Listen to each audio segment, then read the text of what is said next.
అమ్మ లేట్ అవుతుంది, క్యారెట్ తీసుకురావే. రే ఇదిగోరా, నేను నువ్వేం తినలేదని ఈరోజు నీకోసం గుడ్డు కూర్చేసాను. తింటలేమ్మా. ఏం చేస్తున్నాడేంటి? సార్, నా వైఫ్ ను ట్రాప్ చేయడానికి న్యూడ్ పిక్స్ పంపిస్తావా? ఏదో మంచివాడివని జాబ్ లో పెట్టుకుంటే ఇడియట్. నీ అంతు తెలుస్తాను, పోలీస్ కంప్లైంట్ ఇస్తాను. సార్ నేనెందుకు పంపిస్తాను సార్? ఇప్పుడే నేను డ్యూటీకి బయలుదేరుతున్నాను సార్. నేను ఏ ఫొటోస్ పంపించలేదు సార్. చూస్తారా నీ సంగతి ఏంటో చూస్తా.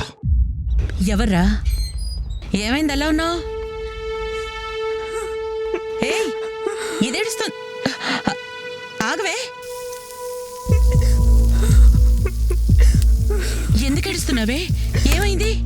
అమ్మా అది చెల్లి, ఏమైందే? అన్నయ్య, అమ్మా నా ఫొటోస్ అన్ని నోట్ ఫొటోస్ గా మార్ఫ్ చేసి సోషల్ మీడియాలో అందరికి షేర్ చేస్తానని బెదిరిస్తున్నాడు. ఎవడ్రాడు?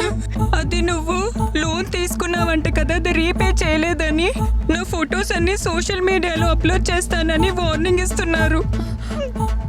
అవునరా, మేము మాయ కూడా ఫోన్ చేసి నువ్వు తీసుకున్న లోని వాణ్ణి కట్టమని గోల్ చేస్తున్నారంట, లేదంటే ఇంటికి వస్తామని బెదిరిస్తున్నారంట. నేను తీసుకున్నది 20,000 అమ్మా, కట్టింది 45,000. ఇంకా ఎంత కట్టాలంట? మరి ఏంద్రా ఈ గొడవ?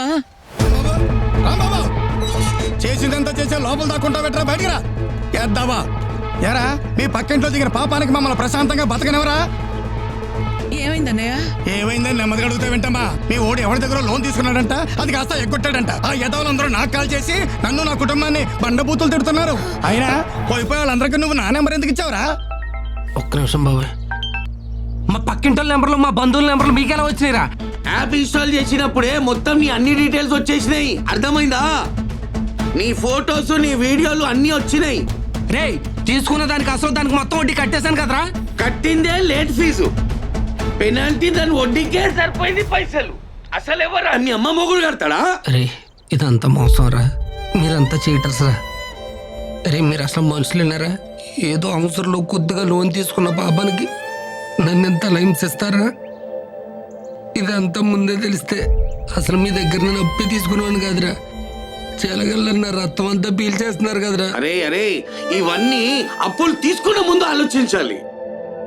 కడతావా చేస్తావా? మొత్తం అయిపోయి నేను చచ్చిపోయా. ఇలాంటి యాప్స్ డౌన్లోడ్ చేస్తే మీ కాంటాక్ట్స్, ఫొటోస్, వీడియోస్ మరియు బ్యాంక్ అకౌంట్స్ హ్యాక్ చేసి డబ్బులు కట్టకపోతే ఆ ఫొటోస్ని రాంగ్గా మార్ఫింగ్ చేస్తామని బెదిరిస్తారు. అందుకే ఇలాంటి వాళ్ళని రిపోర్ట్ చేయండి. 1930కి ఫోన్ చేయండి, లేదా మీ దగ్గరలో ఉన్న సైబర్ క్రైమ్ పోలీస్ స్టేషన్కి సంప్రదించండి. My dear friends, please be aware of cyber crimes. This is our social responsibility. Thank you.